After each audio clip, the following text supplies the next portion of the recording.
"Ma'am, your name isn't on the guest list," the security guard said, holding his tablet just high enough to keep it between himself and Margaret Hayes.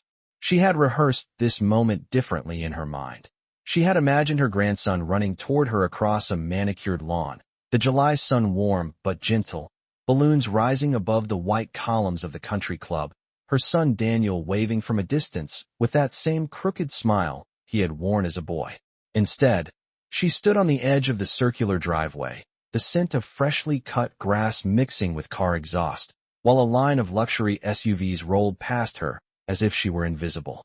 Margaret adjusted the strap of her navy handbag and gave the guard a polite smile. "Could you check again?" she asked softly, as though this were a simple clerical mistake.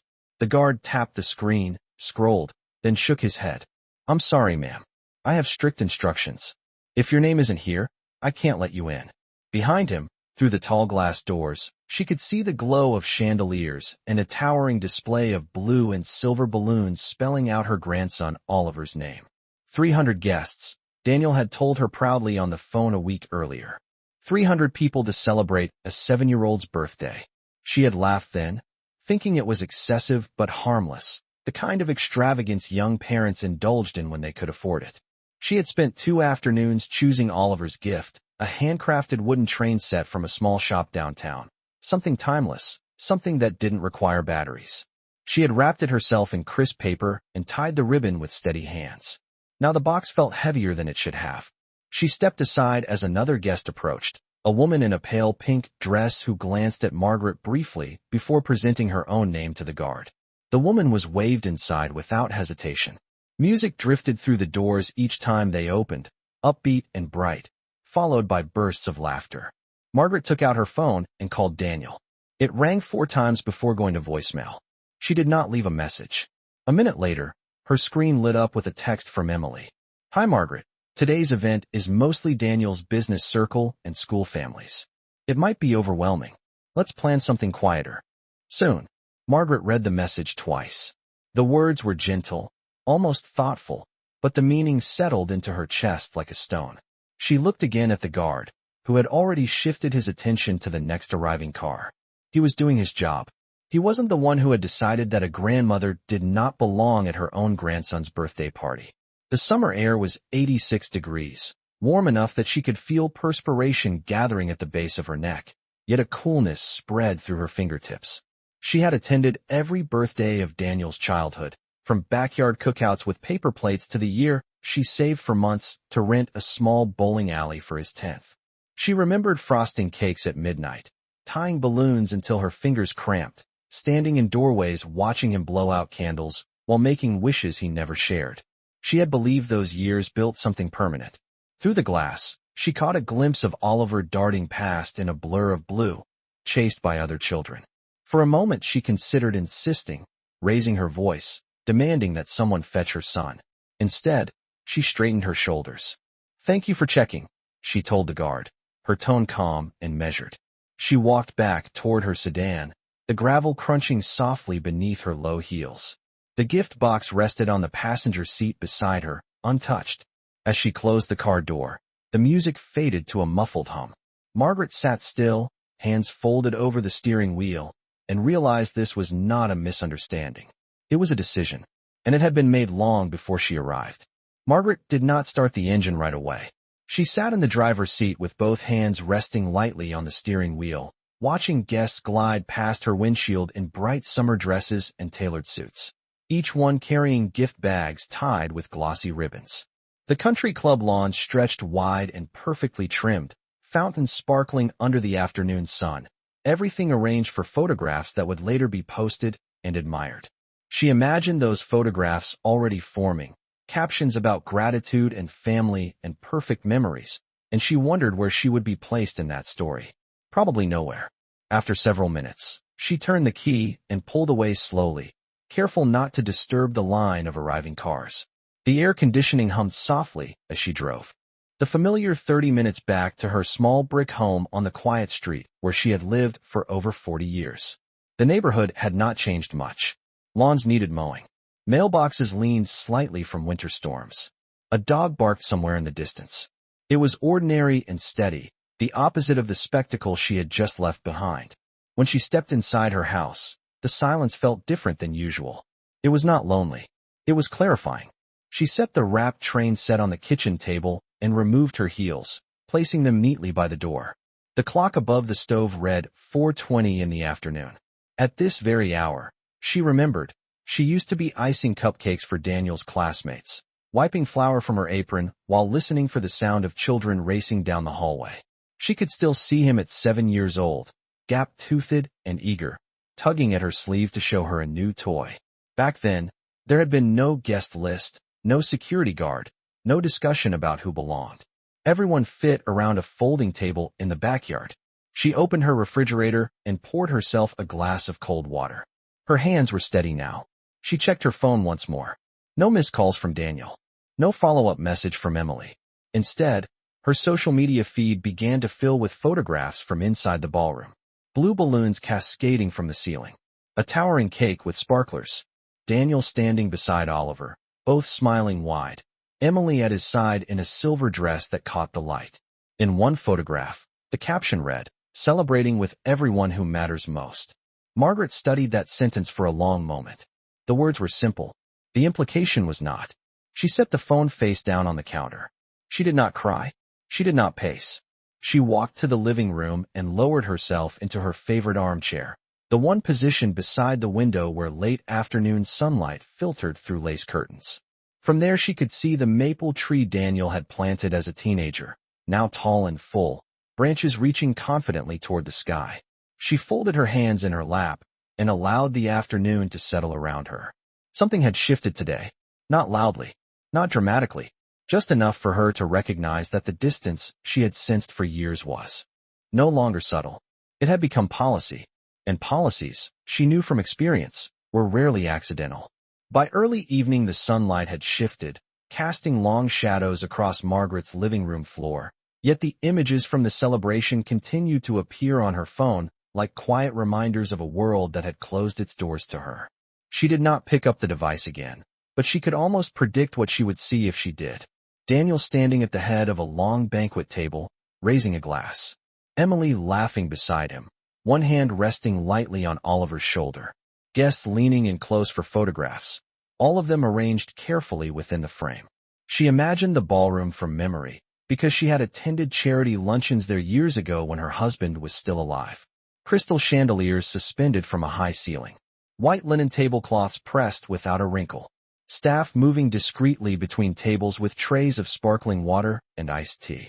Inside that room, everything would feel effortless. Outside it, earlier that afternoon, she had stood on warm pavement feeling like an afterthought. She rose from her armchair and walked to the hallway where framed photographs lined the wall.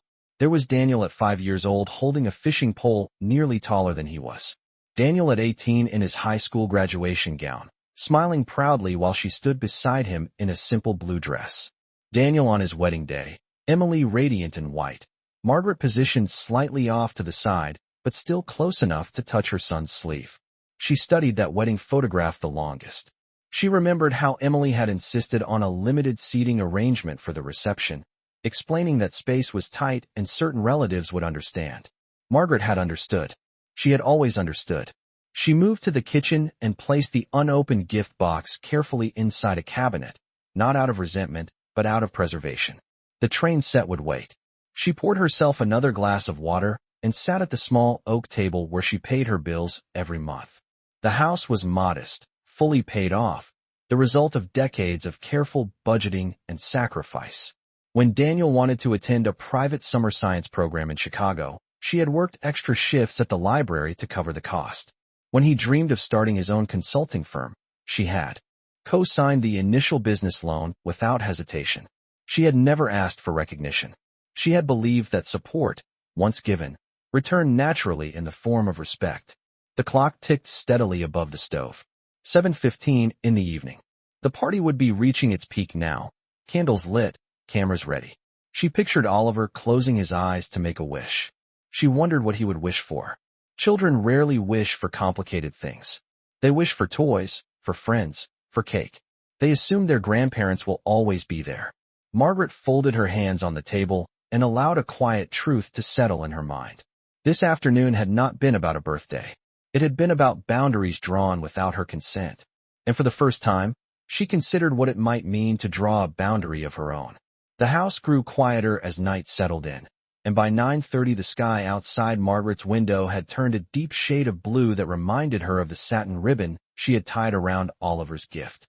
She turned on a small lamp beside her chair instead of the overhead lights, preferring the softer glow that made the room feel contained and deliberate. Her phone remained face down on the kitchen counter until it finally vibrated against the wood. She waited before standing, not out of hesitation, but out of choice. When she reached it, she saw Daniel's name on the screen. The call had already gone to voicemail. A moment later, a short message appeared. "Sorry we missed you today. It was hectic. We will talk soon." She read it once, then again, noticing what it did not say. There was no apology for the misunderstanding at the entrance. No explanation about the guest list. No acknowledgement that she had driven 30 minutes carrying a gift for her grandson.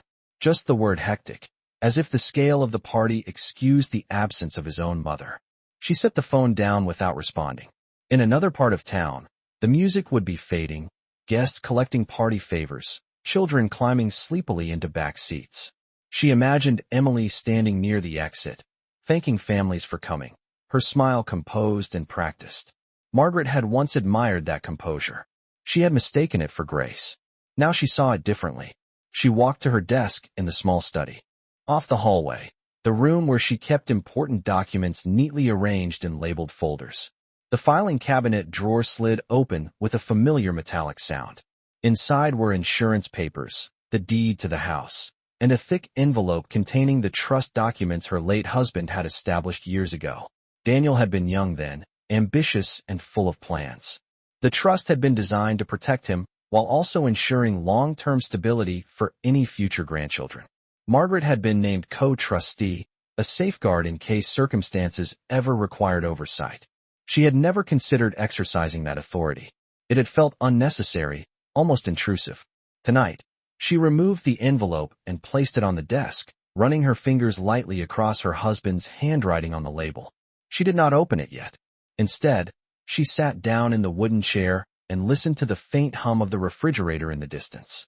Her breathing was steady. The evening had given her something unexpected. Not anger.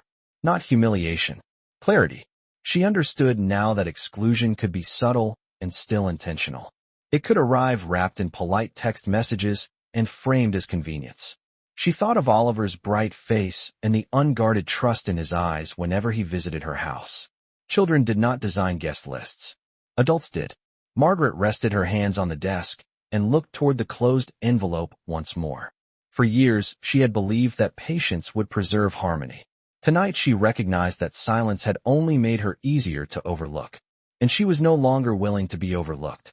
Margaret did not open the trust documents that night, but she left them on the desk as a quiet reminder that she still held a role in the architecture of her family's future. She turned off the lamp shortly before 11 and went to bed, yet sleep did not come quickly. Instead, memories surfaced one by one, not dramatic enough to protest at the time, but clear enough now to form a pattern. There had been the Thanksgiving 3 years earlier when Emily announced that dinner would be hosted at a private dining room downtown, because it was more convenient for Daniel's colleagues. Margaret had been given the address the evening before, along with a gentle suggestion that she arrive early to avoid parking difficulties. When she did, she discovered that seating had already been arranged, and her place was at the far end of the table, beside two acquaintances she barely knew. Daniel had been seated at the center with Emily and her parents. Margaret had told herself it was simply logistics. Then there was the Christmas morning when she arrived with homemade cinnamon rolls, only to find that the family had already opened presents at dawn because it worked better with Oliver's schedule. She had smiled and handed over her gifts while watching wrapping paper piled in the corner, realizing she had missed the moment entirely. Later that year, Oliver's kindergarten graduation had taken place in the school auditorium, a modest event with folding chairs and paper decorations. Margaret had learned about it from a neighbor who mentioned seeing photographs online. When she asked Daniel about it, he explained that tickets had been limited and Emily had assumed Margaret would not want to sit on a hard chair for 2 hours. Each explanation had been reasonable on its own. Each decision had sounded considerate when phrased carefully. Yet together they traced a quiet narrowing of space, like a doorway gradually closing inch by inch. Lying in the dark, Margaret understood that the birthday party had not created the distance. It had revealed it. The exclusion at the country club had been visible and undeniable, but the groundwork had been laid long before that afternoon. She turned onto her side and looked at the faint outline of the dresser against the moonlight filtering through the curtains. She had raised Daniel to be thoughtful, to return phone calls, to stand up when something felt unfair. Somewhere along the way, he had learned a different lesson, one that valued smooth appearances over uncomfortable conversations. Margaret did not blame Oliver. She did not even fully blame Emily. She saw ambition in her daughter-in-law, a desire to curate a life that looked polished and successful. What unsettled her was Daniel's silence. Silence had weight. Silence could rewrite relationships without ever announcing it. The house creaked softly as the temperature dropped outside, settling into the cooler night air.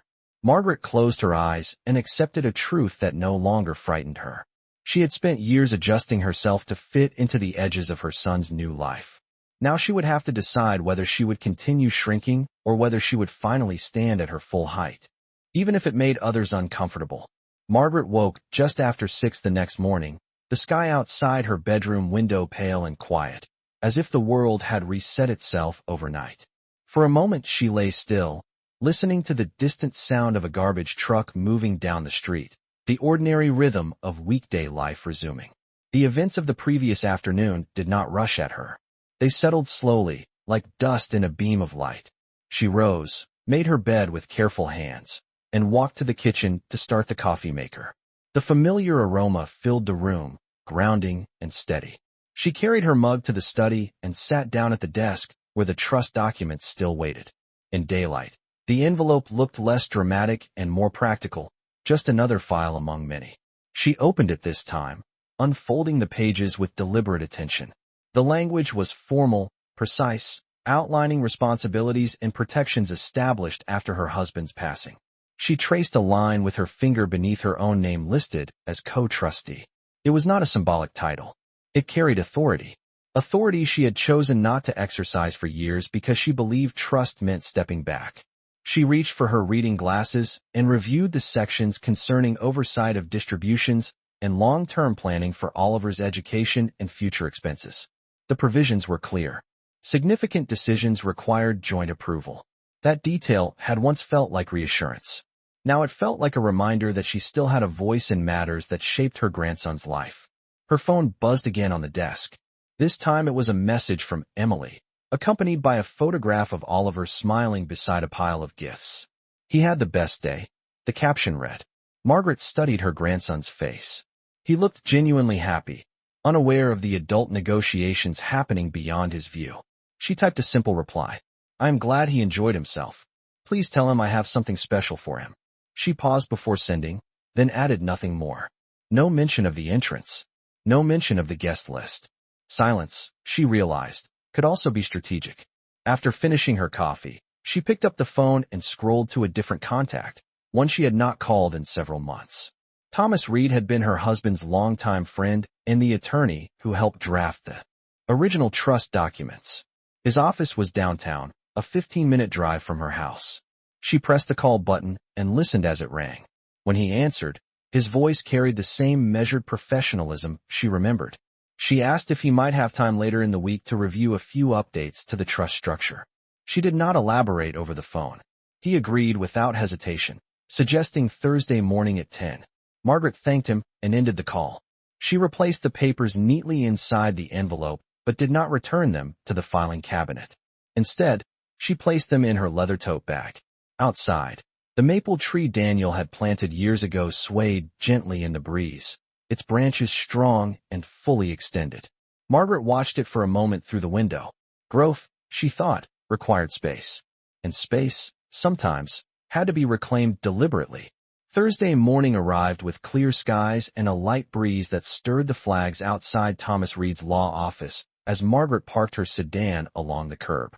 The downtown streets were already busy with commuters carrying briefcases and paper coffee cups, moving with purpose toward glass office buildings that reflected the sunlight in sharp angles. Margaret stepped out of her car wearing a simple beige blazer over a navy dress, her leather tote resting against her side. She did not rush. She had learned long ago that composure often spoke louder than urgency. Inside the building, the air conditioning was cool and steady, the lobby quiet except for the soft echo of footsteps against polished tile. Thomas greeted her in his office with a firm handshake and a look of genuine concern, not the dramatic kind, but the attentive expression of someone who understood that paperwork often carried emotional weight. Margaret sat across from his mahogany desk and placed the trust envelope in front of him. She explained calmly that she wished to review the structure, particularly the distribution clauses and the co-trustee requirements for major financial decisions. She did not mention the party at first. She spoke instead about long-term stability, about safeguarding educational funds for Oliver, about ensuring that assets were managed responsibly until he reached adulthood. Thomas listened without interruption, occasionally nodding as he flipped through the pages. When she finally described being turned away from the event, she did so without raised voice or visible bitterness. She simply presented it as context. Thomas leaned back in his chair and folded his hands. He confirmed that, as co-trustee, Margaret retained the authority to require formal reporting on how trust-related funds were being allocated. He also explained that adjustments could be made to direct future distributions more strictly toward Oliver's benefit, limiting discretionary control. The language was legal, precise, almost clinical, yet Margaret felt a quiet steadiness settle in her chest. She was not seeking revenge. She was seeking clarity. After reviewing several options, she requested that any future educational or investment disbursements be subject to documented approval from both trustees, with annual performance summaries required in writing. Thomas assured her that such measures were well within her rights. He drafted preliminary amendments while she waited, the steady sound of his keyboard filling the room. Margaret watched the movement of his hands and thought about the many years she had avoided confrontation in the name of harmony. Harmony, she realized, should never require self-erasure. When the paperwork was ready for signature, she read every line carefully before adding her name in neat, deliberate script. The ink dried quickly. Outside the office window, traffic continued to flow, unaware of the small but significant shift taking place within those walls. Margaret placed the signed copies back into her tote and stood to leave. Thomas walked her to the door and reminded her that transparency often strengthened families, even when it initially caused discomfort. Margaret thanked him and stepped back into the sunlight. The air felt warmer than it had when she arrived, the day fully awake. As she walked toward her car, she understood that the next conversation with Daniel would not be emotional. It would be procedural, and sometimes procedure carried more weight than anger ever could.